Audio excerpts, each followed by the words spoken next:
নমস্কার।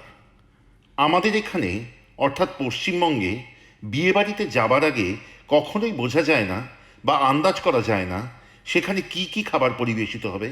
এতদিন তা বোঝা যেত। সেভাবে ভাবতে গেলে এতে কিন্তু আছে এক অদ্ভুত চমক। বাংলাদেশে কিন্তু একটু অন্যরকম। সেখানে বিয়েবাড়িতে চমক কম থাকে, কিন্তু চমৎকারিত্ব কিন্তু একেবারে সমান। সেখানে প্রত্যেক বিয়েবাড়িতে কিছু পদের মধ্যে ঘোরাফেরা করে যা পরিবেশিত হয়। আজকাল অবশ্য থাই, চাইনিজ, মেক্সিকান ইত্যাদি নানান রকম পদ পরিবেশিত হয়, কিন্তু আমরা তার কথা বলছি না। আমরা বলছি সাবেক বাংলাদেশে বিয়ের কথা। সেখানে কিন্তু কিছু পদ থাকবেই থাকবে, যেমন ধরুন পোলাও, কাচ্চি, জর্দা, ফিরনি, জালি কাবাব, বিয়েবাড়ির রোস্ট, বিয়েবাড়ির রেজালা, বোরহানি, এইসব কিন্তু সব সময় থাকবে। তার বাইরে থাকে একটি অনবদ্য সবজি, বিয়েবাড়ির শাহি সবজি। সেই সবজির সাথে পশ্চিমবঙ্গে রান্না করা কোনো সবজির কোনো মিল নেই। এবং আশ্চর্যের ব্যাপার, এতে অন্যান্য কিছু সবজির সাথে পেঁপে ব্যবহৃত হয়। কি তার স্বাদ, কি তার গন্ধ! আজ শিখব সেই বিয়েবাড়ির শাহি সবজি। চলুন শিখি।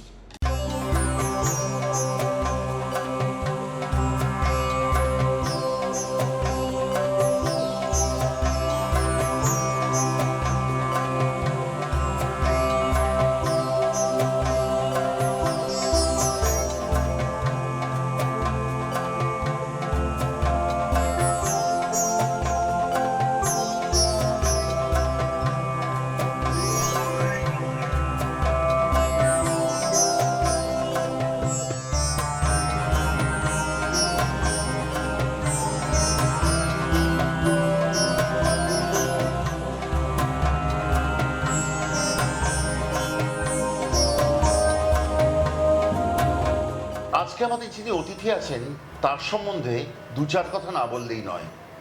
মহিলা উদ্যোগপতি হিসাবে বাংলাদেশে এত বড় কর্মকাণ্ড সামলাচ্ছেন এমন উদাহরণ সত্যিই কম পাওয়া যায়। ইশরাত জাহান লাকি, তিনি মাস্টার্স অনার্স করেছেন হোম ইকোনমিক্স নিয়ে ঢাকা ইউনিভার্সিটি থেকে। এরপর তিনি যোগদান করেন তার পারিবারিক ব্যবসায়। সেখানে তিনি এখন ডিরেক্টর। ওদের রাসায়নিক দ্রব্যের ব্যবসা এবং রোজকার গার্হস্থ্য জীবনে বেশ কিছু ভীষণ দরকারি জিনিস ওনারা বাংলাদেশে খুব বিখ্যাত ব্র্যান্ডের নামে উৎপাদন করে থাকেন।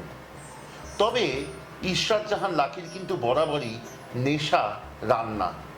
সেই জন্য উনি শেফ কোর্স পুরোপুরি সম্পূর্ণ করেছেন এবং তারপর এখন সেটিকে পার্শ্ববর্তী পেশা হিসাবে নিয়েছেন। আজকে তিনি শেখাবেন আমাদের বাংলাদেশের এক অতি সুন্দর পদ, শাহি বিয়েবাড়ির সবজি। দিদি, কলকাতায় স্বাগত, ভারতবর্ষে স্বাগত। আপনাদের দাদা, ধন্যবাদ। খুব ভাল লাগছে আপনি এসছেন। আমরা আজকে এই রান্নাটা শিখবো আপনার কাছ থেকে। তার আগে এই রান্নাটা সম্বন্ধে একটু জানতে চাইবো। আমাদের সে আদিকাল থেকে যে সবজিটা রান্না করা হতো সেটাকে আমরা একটু আর কি এটাকে পরিবর্তন হয়েছে আধুনিকতার ছোঁয়ায়। কি দিয়ে ভাল লাগবে এটা খেতে? এটা পোলাও দিয়ে ভালো লাগবে, আর নরমালি আমাদের লুচি, পরোটা দিয়েও ভালো লাগে। জি, আচ্ছা, চলুন আমরা রান্নায় যাব। দিদি বলুন কি করতে হবে? এখন আমি একটু একটু সব সবজিগুলো একটু ভাপিয়ে নিব। তাহলে জল দিয়ে দিই? বেশি না। এতে দিচ্ছি আলু, পেঁপে, ফুলকপি, গাজর, মটরশুঁটিটা আমাদের সেদ্ধ করা। এটা যেরকম পরে দিব। হ্যাঁ, ঢাকা দিয়ে দিই। একটু লবণ দিতে হবে, লবণ দিয়ে আচ্ছা, আমাদের বিয়ে বাড়ির কোনো পদে কেবলমাত্র চাটনি ছাড়া পেঁপে ব্যবহার খুব কম। তবে এটা খুব ইন্টারেস্টিং, আমার খুব দারুণ লেগেছে। হোক তাহলে এটা দিদি। মিনিট 5 কিছু ভাপিয়ে। আচ্ছা দিদি, 5 মিনিট হয়ে গেছে। এখন আমি এটা তুলে নিব। সবজিগুলো তার এমন রাখতে হবে যেন কচকচে ভাব থাকে অথচ হালকা ভাপানো হয়। আর সবজি পানিটাও আমরা ফেলবো না। আচ্ছা, ওটাও রেখে দেবো, ওটা রান্নায় ব্যবহার হবে।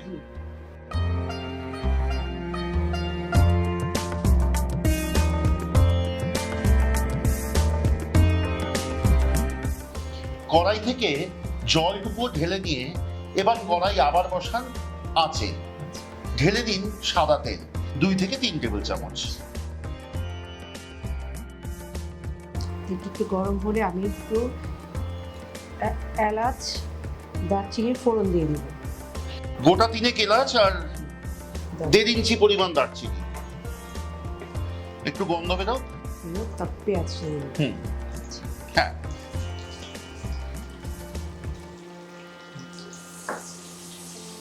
খুব বেশি পেঁয়াজ নয়, না, মাঝারি সাইজের একখানা।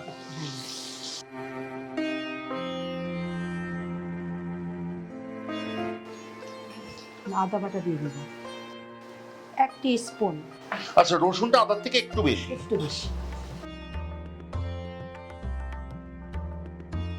সবজির জলটা একটুখানি দিয়ে দিচ্ছেন, একটুখানি দিয়ে আমি কষাবো।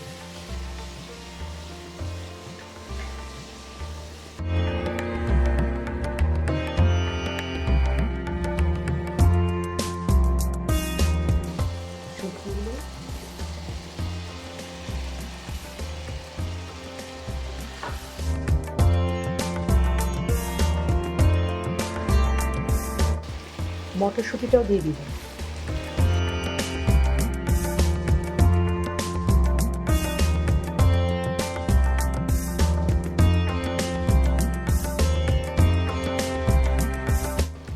মিনিট 5 থেকে 7 আমরা সবজি কষিয়ে নিয়েছি।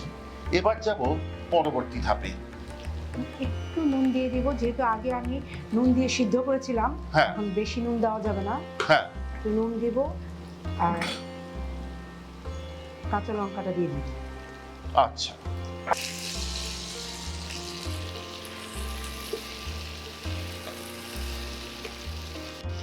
এই যে সবজির পানি স্টকটা সেটা দিয়ে দিব। আচ্ছা,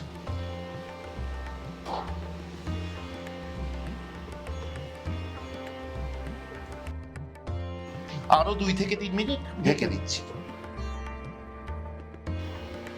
মিনিট 3 হয়ে গেছে দিদি, এবার দেখি।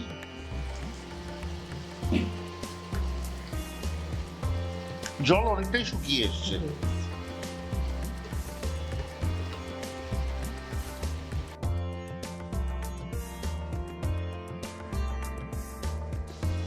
বাদাম বাটা দিয়ে দিব, আমন্ড বাদাম বাটা 2 টেবিল চামচের মতো।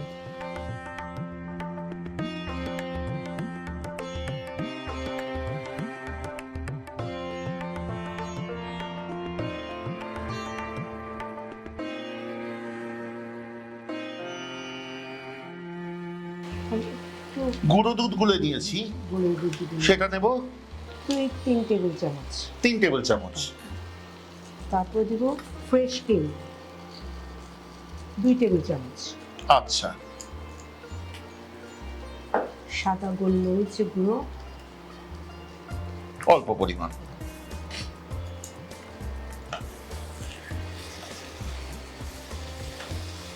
কি সুন্দর রং।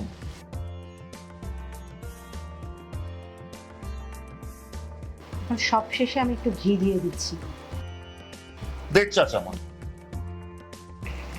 1 চামচের মতো চিনি দিয়ে দিলাম। আচ্ছা,